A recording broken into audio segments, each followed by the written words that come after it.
Let's get it started. So, today we will discuss about breathing and exchange of gases, and in this topic we will discuss about the complete respiratory aspect of a human being, and side by side we will compare with some lower organism also, that how this respiratory system has been evolved in due course of time in individual. Now, in this topic, basically one has to understand regarding the gaseous environment, like what is happening in human being when one is inspiring some air inside the body cavity and then exhaling out air from the body to the atmosphere. Now, if we start looking and see that every living individual, every living organism require a constant amount of air or some amount of air in order to sustain their day-to-day activity. The metabolism, the normal anabolism and catabolism of human body and the organism, living organism require a specific amount of air, and definitely in different composition, in order to sustain its day-to-day activity and metabolism.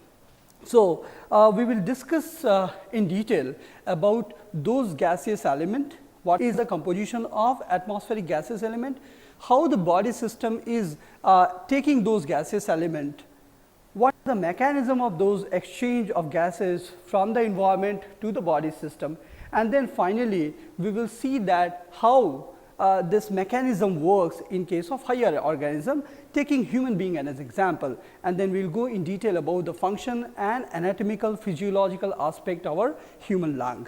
So, in next slide, if one can see the composition of atmosphere, this is very important in order to understand the respiratory system. So, the composition of atmosphere mostly comprises of nitrogen.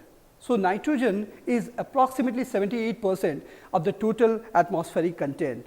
Then comes the oxygen, which is approximately 21%, and then comes an argon, which is another gaseous element comprising approximately about 0.9%. So, if you combine and give a total picture, it comes about 99.9%.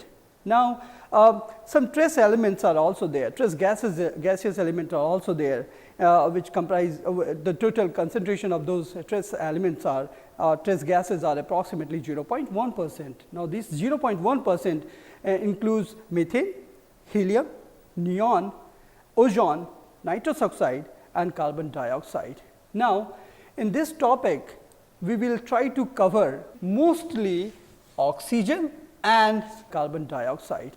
Now, these are the two gaseous component we will try to focus our whole discussion of this respiratory system. Now, having said that these gaseous elements are present in the atmosphere, now one can ask an obvious question that if nitrogen percentage is 78%, why not this gaseous element is exchanged, why not this element is important for us?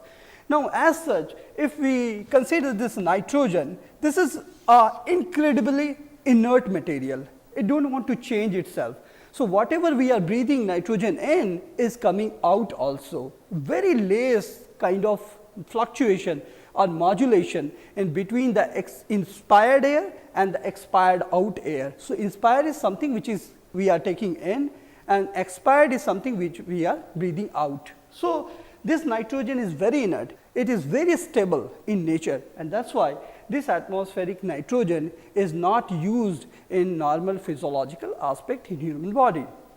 Now, second comes the carbon dioxide. Now, carbon dioxide percentage is also very less, but as such this carbon dioxide and oxygen is very important and critically regulated in respiratory system, and then we will discuss this two gases composition in aspect of their respiratory passage and movement and all. Now, having said that, these are the gaseous element or gaseous component in the atmosphere. If you start looking in our next slide, the step of respiration.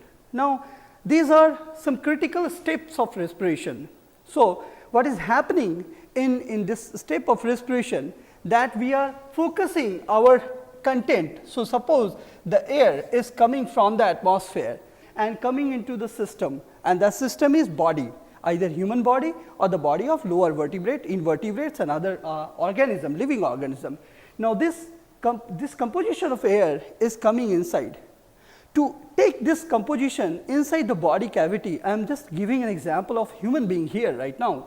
So, what we are having is this cavity, we called it chest cavity in normal, and in case of biological term we called it thoracic cavity.